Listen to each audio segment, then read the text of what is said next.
Welcome to video 2 of my Designing a Business with a Business Model Canvas series. In the previous video, I talked a little bit about preparation, sounding out your business idea, and choosing a point of view. So let me introduce me and my company. What you may not know about me is that I'm right now taking my master's in film. I've always loved the immersive power of the movies ever since I was a kid. And around 2000, I started to make short films of my own. So I've made lots of shorts, I've developed my skills, specifically in the area of script writing, storytelling, and post-production. I like the two ends of the beast. But I'm also a businessman and a technologist. I love creating businesses that use technology to create unique solutions. So what I want to do is to merge those two sides and create a new kind of production company that utilizes technology here in Japan, where I currently live. That's the company I'll be talking about in this series. With that out of the way, let's get down to what I consider to be the first of the sections of the business model canvas that you have to deal with, and that is the value proposition. The value proposition, for those of you that don't know, is the thing that you're going to give or sell. In developing your value proposition, you have to be aware that paying attention to what the potential customer wants is vital. But paying too much attention to what the potential customer wants is deadly. As Henry Ford once said, if he'd asked his customers what they wanted, they would have said a faster horse. And I'm not interested in producing faster horses. He's going to take the lead, and Victor Espinosa is getting California thrown to the outside of him early. There's also a school of thought that says you have to solve a customer's problems. Back in 1900s in New York City, early 1900s in New York City, they had a real problem, and that was tons and tons of manure piling up on the streets of New York from all the horses that were pulling carriages. So you could have spent a lot of time and money trying to find a solution for the manure.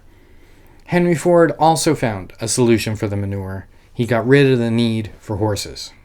A new sound is heard across our country, and a new sight is seen. It is a strange contrivance, destined to put a nation on wheels and do away with sectionalism. It is the automobile. So, solving your customers' problems is important, but removing your customers' problems is even better. To be honest, I don't think Henry Ford thought a lot about manure when he was making the car, but I don't know. It was a byproduct.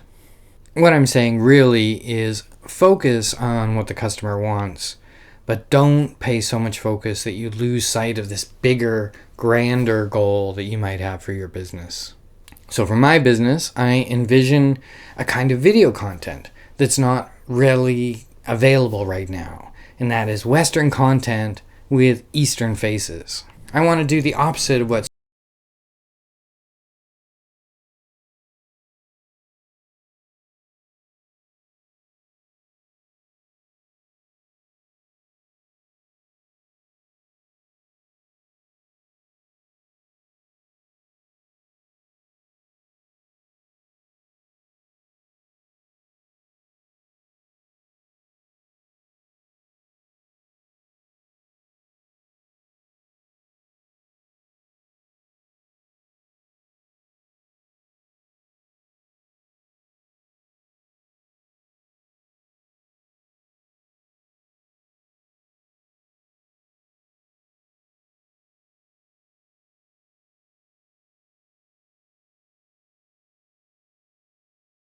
Now is a good time to talk about one of the most important parts of the book, as I said in my review, and that is the section about business patterns. In the book, they outline 5 business patterns: long tail, multi-sided, unbundled, free, and open. I described them a little bit in the book review.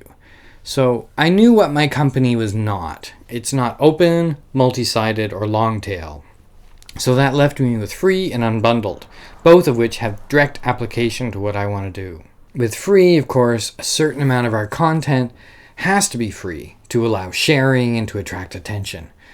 I think, long gone are the days when you can get by without having a free element, except perhaps in offline commodity businesses like selling food or selling pencils or some other physical goods. With Unbundled, I realized that my company was actually 3 separate companies, and I think there's lots of companies like this. One area of my company would deal with customers. Let's call that CRM biz. And CRM biz is actually a customer of the product innovation company. Let's call that Vision Biz. Both Vision Biz and CRM Biz are customers of a third part of the business, Infrastructure Biz. Hopefully I'll have a diagram for this. With Unbundled, you actually end up creating 3 business canvases that interconnect the 3 areas of your business with their interdependency. That's way too complex for a YouTube series where we already have a distinct lack of cats.